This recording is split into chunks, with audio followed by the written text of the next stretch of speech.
Okay, everybody, I just want to talk a little bit about a card that we've seen spoil from the upcoming Outlaws of Thunder Junction set. Now, this isn't particularly because I think the card is busted for constructed formats, nor does it really have any sort of fancy combos to go alongside it so far.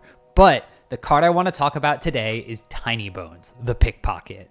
I have a soft spot for mono black characters in the Magic the Gathering lore. Creatures, planeswalkers, legends, you name it, I have a favorite black version of it.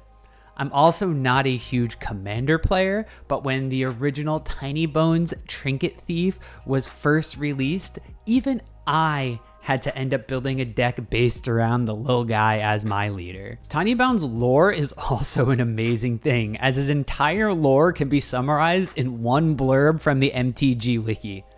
Tinybones doesn't enjoy stealing. Tinybones doesn't enjoy hurting the people of Urborg. Tinybones isn't in it for the adrenaline. Tinybones doesn't even have an adrenal gland. No, Tinybones steals because Tinybones has a tiny family to feed and they have a giant appetite. This guy is literally out here Robin Hooding food for his family. What a cute little heroic guy. Lore points aside though, this does give Tinybones two very interesting creature types, Skeleton and Rogue. It also centers him around the black mana concept of Disruption, which can be seen in his original card, and Pilfering depicted in his latest spoiler card, Tinybones the Pickpocket. Tinybones the Pickpocket is a 1/1 for a single black mana with Death Touch. Already off to a pretty decent start.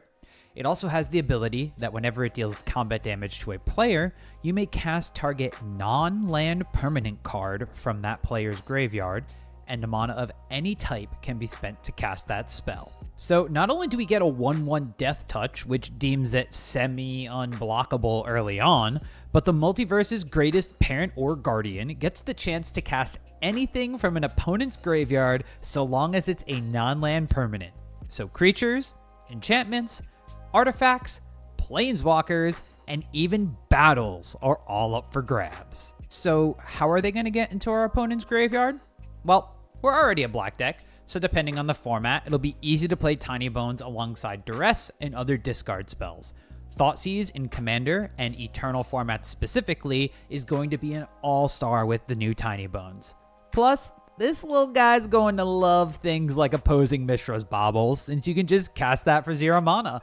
The best part about this is that cards you steal that do end up being sacrificed, like Mishra's Bauble, do not get exiled afterwards, so you can keep on stealing the same thing over and over again. The other thing that gets me excited about Tinybones is the thieving nature of our skeletal hero gives him a very relevant creature type for Pioneer decks, Rogue. That means that Tinybones can work alongside Thieves Guild Enforcer as a second on-theme 1-drop for the Dimir Rogues deck, not to mention that Tinybones loves the fact that all of these rogues in the deck are milling your opponents for cards to steal. Being able to play cards like Fatal Push and Drown the Lock alongside Tinybones also means that you can steal any number of powerful low mana creature cards in addition to low mana cards you're discarding as the game progresses. It also allows for the deck to potentially slot in a couple copies of Cavern of Souls, as most of the creature package will now have the rogue creature typing. It does, however, fight for spots in a deck next to Zareth San the Trickster, which is a hidden combat trick that automatically puts his cards into play. One example list for a Pioneer Dimir Rogues deck from Tarkon Mag that took 4th place in a recent Pioneer Challenge, it seems difficult to fit Tinybones into the game plan with the other more evasive rogues that are already in the list. Potentially, you can shave a spell slot or two, or the Jace the Perfected Minds would be how I would fit the skeleton into the list. There are also the mono-black Waste Not lists that have been popping up from time to time in Pioneer. While these decks often shave on creatures entirely, save for a few copies of things like Sheoldred the Apocalypse, Aklazot's Deepest Betrayal, or Kalida's Traitor of Get in the sideboard, a quick hit from Tinybones when you're causing them to discard spells every turn seems like the perfect place for the Tiny Rogue. You could look to replace copies of Maze Mind Tome or one of the colorless utility lands like Crawling Barrens, since there are so many of them, to make room for Tinybones. That, or the few copies of the Raven Man that some lists have in their sideboards, could be slots for the little skeleton guy. I don't think Tinybones has a home in mill decks for constructed formats, but I would love to see the guy get into the mix with a Lazav or Mimeoplasm deck in Commander, or heck, even lead the charge in his own deck. The fact that Tinybones is legendary also means we're probably never going to be running the 4 of copies in any deck, so running 1 or 2 seems to fit well enough.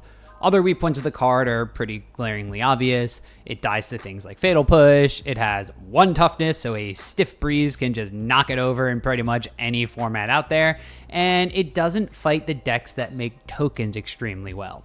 So while you can have a fantasy world where Tinybones takes down Shieldred in hand-to-hand combat, most of the time it's going to be a vampire token and Pioneer keeping Tinybones at bay.